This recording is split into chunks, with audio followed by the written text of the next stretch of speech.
अस्सलाम वालेकुम फ्रेंड्स, मैं हूं आपका होस्ट बासित और आज हम स्टडी करेंगे न्यूमेरिकल से। हमारे पास सेकंड ईयर के फ़िज़िक्स के चैप्टर 12 इलेक्ट्रोस्टैटिक्स के हैं, electric field intensity due to a point charge के। हमने पहले भी न्यूमेरिकल्स करे थे इसके और आगे कर रहे हैं, ये थोड़े डिफरेंट हैं। तो इसके अंदर हमने कुछ कहा हुआ इन्होंने ना कि टू चार्जेस, सही है, इन्होंने दो चार्जेस गिवन हैं। एक का मैग्नीट्यूड दिया हुआ है 2 एक्सपोनेंट -7, वो भी प्लस के अंदर है, और दूसरे का दिया हुआ है इन्होंने प्लस के अंदर ही 5 exponent -7 are placed at a distance of 50 centimetre. ये दोनों चार्जेस 50 सेंटीमीटर के डिस्टेंस पे रख दिए गए हैं कोने पे to each other. What is the force on charge? अब ये तीसरा चार्ज आ गया हमारे पास 4 एक्सपोनेंट -8, जिसके हमारे पास मैग्नीट्यूड है और इसका हमारे पास साइन कौन सा है, ये माइनस का चार्ज है हमारे पास। When it place between these charges, अब ये इन्होंने क्या बोला है कि ये इन दोनों चार्जेस के दरमियान रखा गया है और charges at 20 centimetre from 5 exponent -7 coulomb. ये चीज़ इन्होंने बोला हुआ है कि ये जो चार्ज है ना तीसरा 4 वाला -4 एक्सपोनेंट -8, ये 20 सेंटीमीटर दूर रखा गया है 5 एक्सपोनेंट -7 से। हमारे पास टोटल तीन चार्जेस हैं। पहला Q1 है, Q2 है। Q1 कौन सा है? 2 एक्सपोनेंट -7। Q2 कितना है हमारे पास? 5 एक्सपोनेंट -7। इन Q1 Q2 के दरमियान डिस्टेंस कितना है? 50 सेंटीमीटर का। और एक तीसरा चार्ज इंट्रोड्यूस करवाया है, कहाँ है? इनके बीच में है। और कहाँ बीच में है? ये जो 4 एक्सपोनेंट -8 है वो Q3 जो है, और ये 5 एक्सपोनेंट -7 के 20 सेंटीमीटर करीब है। तो ये बताएं आप लोग कि ये चार्ज 2 एक्सपोनेंट -7 से कितना दूर होगा? सिंपल 50 में से 20 माइनस कर दें तो आपके पास आ जाएगा 30। सही है, तो आपका ये 30 सेंटीमीटर। आप ये दो लाइन ड्रॉ कर लें, उसमें Q1 और Q2 पुट करें और Q3 बीच में रखें और इसका Q2 से डिस्टेंस रखें 20 सेंटीमीटर। तो आपका Q1 और Q3 का डिस्टेंस आ जाएगा आपका 30 सेंटीमीटर, क्योंकि पूरा जो टोटल डिस्टेंस है वो कितना है? 50 सेंटीमीटर। हमने डेटा बनाया, Q1 लिखा, Q2 लिखा और इनका डिस्टेंस लिख दिया मीटर के अंदर। अब यहाँ पे तो मैं प्लस लिख रहा हूँ क्योंकि अभी मुझे सिर्फ यहाँ पे डेटा बना रहा हूँ, लेकिन ये एक सवाल है कि ये हम सॉल्व करते हुए प्लस माइनस रखें या नहीं रखें। तो सॉल्व करते हुए इस प्लस माइनस की कोई भी ज़रूरत नहीं होगी, ये सिर्फ और सिर्फ इसका चार्ज बता रहे हैं और इसकी डायरेक्शन को डिफ़ाइन करने में काम आएंगे। मैग्नीट्यूड में इसका कोई प्लस माइनस का काम नहीं है। अब देखें Q1 Q2 और इसके दरमियान हमारे पास 0.5 मीटर का डिस्टेंस, और Q3 भी इंट्रोड्यूस करवा दिया। अब यहाँ पर है हमारे पास डिस्टेंस बिटवीन Q1 और Q2, Q1 और Q3 हमारे पास इन्होंने ख़ुद दिया हुआ है 20 सेंटीमीटर। Q1 कौन सा हमारे पास? हमने सपोज़ कर लिया इसको 2 एक्सपोनेंट, तो ये Q1 और Q3 का डिस्टेंस हमारे पास 0.3 हो जाएगा, मतलब 30 सेंटीमीटर। और Q2 और Q3 का डिस्टेंस हो जाएगा हमारे पास 0.2 मीटर, मतलब 20 सेंटीमीटर, जो इन्होंने गिवन किया हुआ है कि 5 एक्सपोनेंट -7 से डिस्टेंस इसका कितना होगा? 4 एक्सपोनेंट -8 तक का 20 सेंटीमीटर। तो एक 5 एक्सपोनेंट -7 ये हमारे पास Q2 है और 4 एक्सपोनेंट -8 हमारे पास क्या है? Q3। तो इन दोनों का डिस्टेंस कितना हमारे पास? 20 सेंटीमीटर, 0.2। Q2 और Q3 का डिस्टेंस हो गया 0.2। Q1 और Q3 का डिस्टेंस हमारे पास कितना बचा? 0.3। सही है। अब असल में काम क्या करना है इसके अंदर? सिर्फ निकालना नेट फोर्स ऑन Q3, कि मतलब हमारे पास टोटल फोर्स कितनी लगेगी Q3 के ऊपर, ये चीज़ याद रखना है। अब देखें हमारे पास ये याद रखना है Q3 हमारे बीच में होगा, सही है। Q3 और Q1 इस साइड होगा, Q3 यहाँ हो गया और Q2 इस साइड हो गया। अब Q3 और Q2 अगर आपस में इनके फोर्स निकाली जाए साइन के साथ, Q1 क्या है? प्लस और Q3 क्या है? नेगेटिव, तो दोनों आपस में क्या होंगे? अट्रैक्ट होंगे। तो Q3 हमारा किसकी तरफ जाएगा? Q1 की तरफ जाएगा। फोर्स किसकी तरफ होगी इसकी? हमारी Q1 की तरफ। और अगर बात करें हम Q3 और Q2 की, Q3 हमारे पास माइनस का है और Q2 हमारे पास किसका है? प्लस का। तो Q3 किसकी तरफ जाएगा? Q2 की तरफ। एक जगह Q1 की तरफ भी जा रहे हैं Q3 और एक जगह किसकी तरफ जा रहे हैं? Q2 की तरफ। मतलब डायरेक्शन क्या हो गई? अपोजिट हो गई। और जब भी अपोजिट डायरेक्शन होती है तो नेट फोर्स, टोटल फोर्स कैसे निकालेंगे? बड़े में से छोटा क्या करेंगे हम? माइनस। पहले हम दोनों फोर्स निकालेंगे कि हमारे पास Q3 की Q1 पे कितनी फ़ोर्स लग रही है और Q3 की Q2 पे कितनी फ़ोर्स लग रही है। अलग अलग फोर्सेस निकालनी है, उसमें से जो ज़्यादा बड़ी फोर्सेस होगी उसको छोटी वाली फोर्स में से क्या कर देंगे? माइनस। तो हमारे पास क्या आ जाएगी? इसकी नेट फोर्स आ जाएगी जो Q3 पे लग रही होगी। तब अकॉर्डिंग टू हम कूलम्स लॉ देखेंगे, F = K Q1 Q2 अपॉन आर स्क्वायर, और के हमारा कांस्टेंट, इसकी वैल्यू क्या है 9 एक्सपोनेंट 9 न्यूटन मीटर स्क्वायर पर कूलम स्क्वायर। अब ये क्या F13 जिसे हमने लिखा है, इसका मतलब है force of Q1 on to Q3।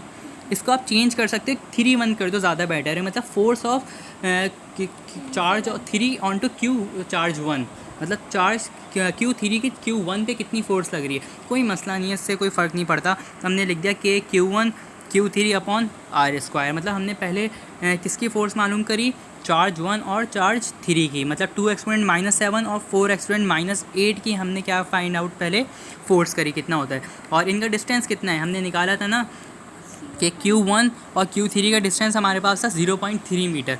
तो हम इसी डिस्टेंस को रख के हम आगे इसको फर्दर सॉल्व करेंगे। अगर हम देखें तो हमने रख दिया F13 9 एक्सपोनेंट, मतलब के की अगर उसकी वैल्यू, Q1 भी रख दिया हमने, Q3 भी रख दिया, और नीचे 0.3 और इसका स्क्वायर ले लिया हमने। अब देखिए जब हमने रखा तो हमने ना 2 प्लस में रखा ना 4 माइनस में रखा, क्योंकि वो सिर्फ ना हम न्यूमेरिकल्स को डेटा बनाते हुए उसकी डायरेक्शन को डिटरमाइन करते हुए हम सिर्फ वो चीज़ प्लस माइनस रखते हैं, जबकि मैग्नीट्यूड में इसका कोई काम नहीं है। अब सिंपल हम मल्टीप्लाई करेंगे और 0.3 का स्क्वायर लेंगे, फिर उसके बाद जो भी स्क्वायर की वैल्यू आएगी उसे डिवाइड करेंगे, तो मतलब हमारे पास फोर्स आ गई चार्ज 3 की चार्ज 1 पे, वो कितनी आ गई 8 एक्सपोनेंट -4 न्यूटन। अब हम दूसरी फोर्स फाइंड आउट कर रहे हैं, मतलब charge of Q3 on Q2, मतलब Q3 की फोर्स Q2 पे कितनी लग रही है। अब हमने देखा कि Q2 Q3 upon R square हमने रख दिया, और आर डैश स्क्वायर रख दो, कोई मसला नहीं है नाम के साथ। तो के की वैल्यू हमने वही रखी, Q2 की वैल्यू रखी, Q3 की वैल्यू रखी, और डिवाइड बाय क्या कर दिया हमने डिस्टेंस का स्क्वायर। इनका डिस्टेंस कितना था Q2 और Q3 का, ये सवाल के अंदर गिवन था, कितना था 0.2, तो हमने इसका स्क्वायर ले लिया। तो हमने इसको पूरा सॉल्व करो तो हमारे पास आंसर आ गया 4.5 एक्सपोनेंट -3 न्यूटन। अब हमने बोला कौन से उसकी फोर्स ज़्यादा है, 4.5 या 8, लेकिन असल देखना है कि 4.5 और 8 नहीं देखना, असल देखना है इसके एक्सपोनेंट।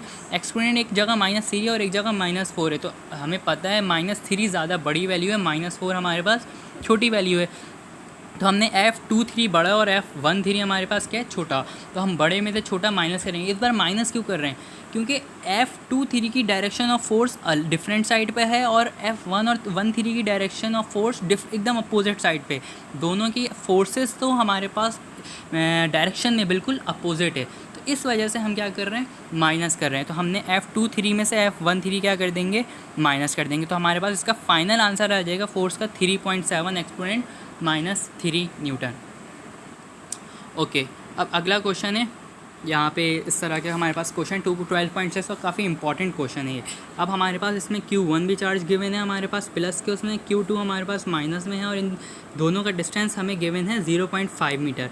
अब ये चीज़ न्यू चीज़ है, अब तक तो हम सिर्फ नेट फोर्स मालूम कर रहे थे, अब इन्होंने बोला है पोजीशन मालूम करना है और ज़ीरो इंटेंस पॉइंट। इसका मतलब क्या, ऐसा पॉइंट फाइंड आउट करना है कि जहाँ पे इन दोनों की इंटेंसिटी क्या हो, ज़ीरो हो, इंटेंसिटी क्या हो जाए, ज़ीरो हो जाए इन दोनों की। अब कैसे करते हैं ये अब हम सपोज़ करेंगे कि अब हमने सपोज़ करा जैसे Q1 चार्ज हमने यहाँ पे रख दिया, Q2 हमने रख दिया यहाँ पे, और इन दोनों का डिस्टेंस कितना है हमारे पास, हमने इसको R से रिप्रेजेंट किया, इसको कितना दिया 0.5 मीटर।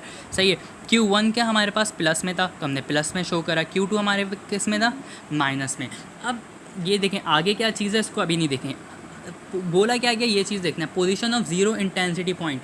ज़ीरो इंटेंसिटी पॉइंट आएगा कैसे, प्लस करने पे या माइनस करने पे, माइनस करने पर ही आएगा, सीधी सी बात है।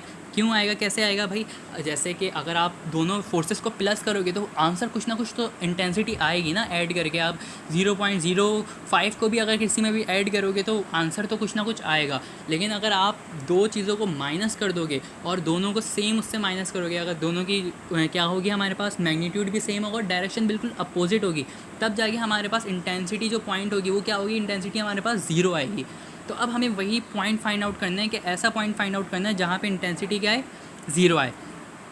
अभी हम ये तो सवाल एज फॉर सॉल्व हुआ हुआ दिख रहा है, लेकिन पहले हमें खुद रख के देखना है पॉइंट हमेशा हम ना प्लस में रखते हैं, वैसे हम माइनस में भी रख सकते हैं, कोई मसले वाली बात नहीं है। यहाँ पे इस बार दो चार्जेस है, हमारे पास तीन चार्जेस नहीं गिवन, ये दो चार्जेस वाला सवाल है। सपोज़ करें हमने यहाँ बीच में रख दिया, सही है, पॉइंट हमने कहाँ रख दिया, बीच में रख दिया।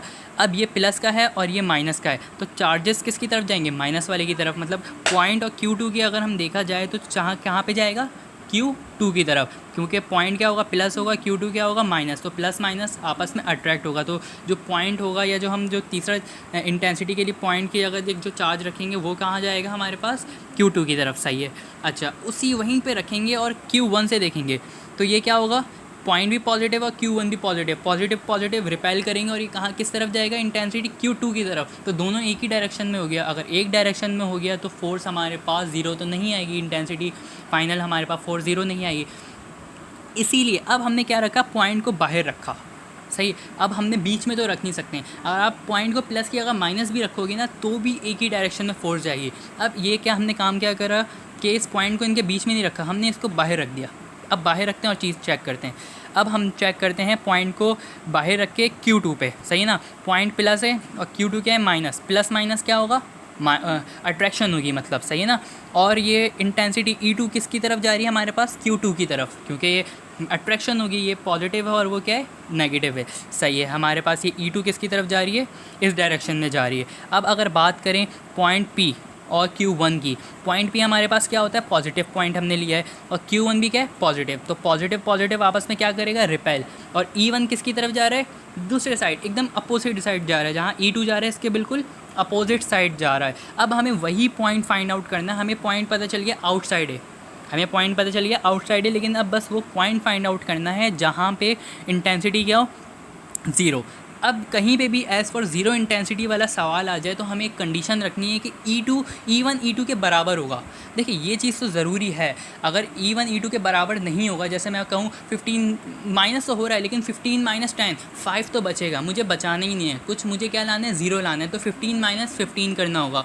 तो जितनी इंटेंसिटी E1 की होगी उतनी इंटेंसिटी E2 की होनी चाहिए, तब जाके मेरे पास ज़ीरो इंटेंसिटी का पॉइंट आएगा। तो इस वजह से मैंने ये चीज़ सपोज़ करी, E1 किसके बराबर होना चाहिए, E2 के। अब E का फॉर्मूला हमें पता है KQ/R², हम अभी कूलम्स लॉ यूज़ नहीं कर रहे हैं, हम इंटेंसिटी यूज़ कर रहे हैं। कूलम्स लॉ क्या होता है कि KQ1 Q2/R², लेकिन हम इंटेंसिटी वाला फॉर्मूला यूज़ कर रहे हैं क्योंकि हमें इंटेंसिटी फाइंड आउट करनी है, इस बार फोर्स फाइंड आउट नहीं करनी।